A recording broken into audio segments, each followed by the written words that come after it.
Hey guys, Lancy here. Hope everyone's doing well. Thanks for joining me. We'll look into some Dominaria spoilers and also continue back on the reserve list and just see if there's actually some decent bargains to be had. I mentioned yesterday that there is a bit of a drop in the dual lands, but I actually think that that is probably one of the slowest moving markets that is currently happening out there. There's probably some different versions that you can get of other cards, and whether or not they're reserve list, they might be older versions anyways. And especially with the is it spoilers still that they might be throwing in some legend stuff for collector boxes in the future. We'll have to see if that's the case. Then legends could be impacted. I haven't actually seen the legends prices drop, but that's something that if anyone has noticed, let me know, and we'll see what bargains there are for that as well. Because I actually don't think that they're going to put that many out. So first things first, Dominaria spoilers. So we have Shieldred, which a lot of people are saying might be fake, but it is very powerful with the discard to ward, discard two cards. Pretty much you had to get rid of 3 cards on average. Actually, 3 cards maximum, but 3 cards unless you have a madness deck to get rid of this card. Now there are some ways that you can still kind of cheese that out. You can play a green deck that literally says whenever a creature card gets discarded, you put it in play. You can play Phage the Untouchable and then get, I guess, everyone to lose the game, or whoever's got the card that says to discard it to lose the game. I actually forget how Phage works, but there are ways around this, but it's a very powerful card, and if you have it as a commander, yeah, it's going to be tough to get around. Shiven Devastator, nothing too crazy. Gets +1/+1 for each X mana that you pay. It's got flying and haste. Jaya, the fiery negotiator. Her +1 ability is really good. Her -1 is decent. The other two may not come up very often unless you're playing a commander deck. And if you're playing commander, the -8 might be pretty powerful, but you have to pick the right cards to copy. But she is 4 mana for a 4 loyalty planeswalker with a +1 that instantly protects her and has prowess with the red monk creature that it creates. So that's actually really, really good. Temporal Firestorm, 3 colorless, 2 red for a sorcery with kicker 1 colorless, 1 white, and or 1 colorless, 1 blue. Cool. Choose up to X creatures and or planeswalkers you control, where X is the number of times this spell was kicked. Those permanents phase out. Temporal Firestorm deals 5 damage to each creature and each planeswalker. Okay. So is that Teferi in the background? So what it's saying is Jaya goes in to destroy everything, and Teferi jumps in from the background to try to protect what he can, as long as you have mana available. Even if you have, so this is what, 5 mana for deal 5 damage to all creatures and planeswalkers, or 7 mana to deal 5 damage and protect one of your stuff, 9 mana, etc. Feels expensive. Feels really expensive. If they did it 4 mana, deal 4 damage to each creature and planeswalker, and then add, it might be quite playable. This might still be playable. It just feels expensive unless you're in a right green deck or something, or ramp really well. Evolved Sleeper, 1 black for a 1/1 human. Pay 1 black. Evolved Sleeper becomes a human cleric with a base power and toughness 2/2. 1 colorless, 1 black. Evolved Sleeper is a cleric and put a death touch counter on it, and it has become a Phyrexian human cleric with a base power and toughness 3 colorless, 3/3. Wait, is this permanent? So you can pay 3 mana off from the very start for it to become a 3/3 human cleric with a death touch counter on it. That feels good.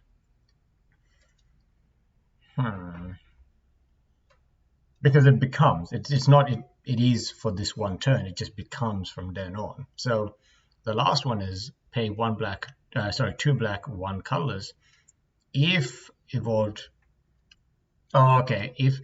Sleeper is a Phyrexian, put a +1/+1 counter on it, then you draw a card and then you lose 1 life. That feels worse. So it costs 3 mana to make it into a Phyrexian human cleric that has a 3/3 and a death touch counter on it. But then to make it into a full foe with a death touch counter on it and a +1/+1 counter on it, you need to then pay 6 mana. So would you pay from the very start 6? Is it 6? Yeah. So would you pay 6 mana for a 4/4 when it enters the battlefield, draw a card, and you lose 1 life, and it is a Death Touch creature? I don't think so. That seems very expensive. If there's another way for it to become a Phyrexian, you could do this on the turn it enters for 4 mana. So you could immediately make it into a 4/4. No, you can't. Sorry. If you did it on the turn it entered and it was already for some reason a human Phyrexian, it literally become a 4 mana 2/2 draw a card, lose 1 life. I actually don't know where this is going to be a good card with that last ability, but the second one seems powerful enough. Llanowar Loam Speaker, 1 colorless, 1 green for a 1/3 elf druid. Tap, add 1 color of any, add 1 mana of any color. Tap target land you control becomes a 3/3 elemental creature with haste until end of turn. It is still land. Okay, sure. Jasmine Boreal of the 7, 1 colorless, 1 green, 1 white for a 2/4 human druid. Pretty good stat for protection. Tap, add 1 color, 1 green, 1 white. Spend this mana ability only to cast creature spells with no ability. Interesting. Creatures you control with no abilities can't be blocked by creatures with abilities. Very aggressive bear deck by the looks of it. That might be pretty cool. Tor Walkie the Younger, 3 colors, 1 black, 1 red for a 3/3 human archer with reach and lifelink. Interesting. Black and red with lifelink and reach. That's very against the color pie. If another source you control would deal non-combat damage to a permanent or a player, it deals that much damage +1 to that permanent or player instead. Whenever you cast an instant or sorcery spell, Tor the Younger deals 2 damage to any target. Okay, it's a pinger deck.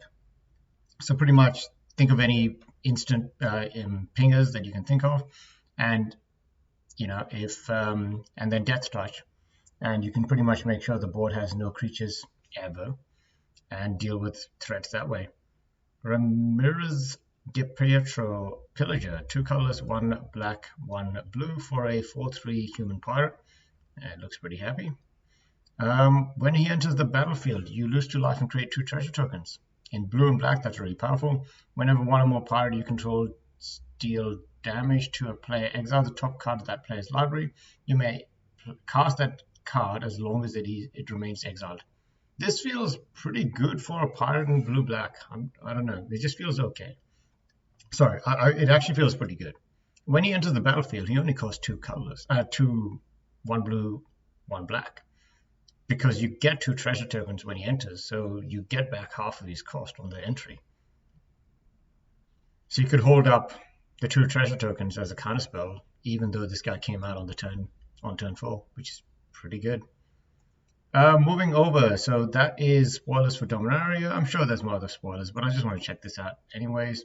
So moving over to Vintage for the biggest drops. Most of these are way back. You got Demonic Attorney, Chaos Orb. I don't think these are the ones that people should be looking at or eyeing up. You got Dark Pact moving up, and you got Charizard moving up as well by 12%. But once again, I don't think that this is the kind of movement I'm expecting. Unlimited Tundra, Bayou, Badlands, Northern Paladin. Okay, we're going to have to check why these are such massive price drops. So I'll see if I can find any reason for a 49% and 29% price drop for Unlimited Tundra and Bayou. That's a huge drop for pretty in-demand cards, especially with the different coloring that they have. So let's have a look. Highly manipulated for a while. It looks like it is still manipulated. So there's just not enough of these out there for people to jump in and buy. You can apparently get a Tundra from TCG for $1,199. But once again, if you can actually get it, that's going to be a different issue. Looks like there are no options for you to get it right now. Tropical Island, looks like it's So it's going to be hard for you to get your hands on any of this to begin with. And I feel like they are so rare that people can actually manipulate the prices well and keep them higher than they need to be for a longer time. So moving over to revised. Now, I actually wanted to check. I think I kept an eye on this in the past.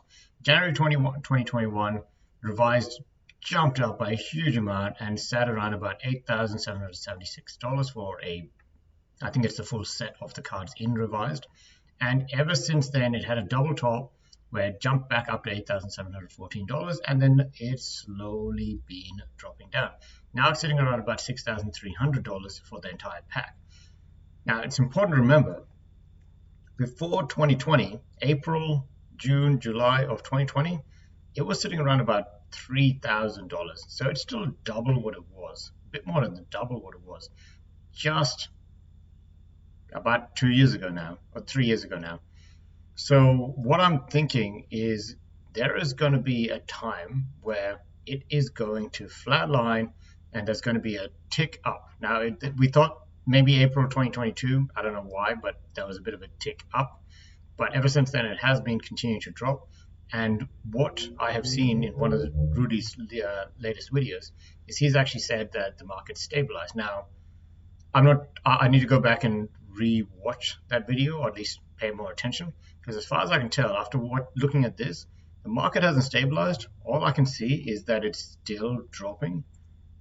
What it might be doing is it's dropping less, but currently I'm expecting a bounce at some point where people think that there is a bottom, and it all depends on what the Federal Reserve and the reserve banks around the world say.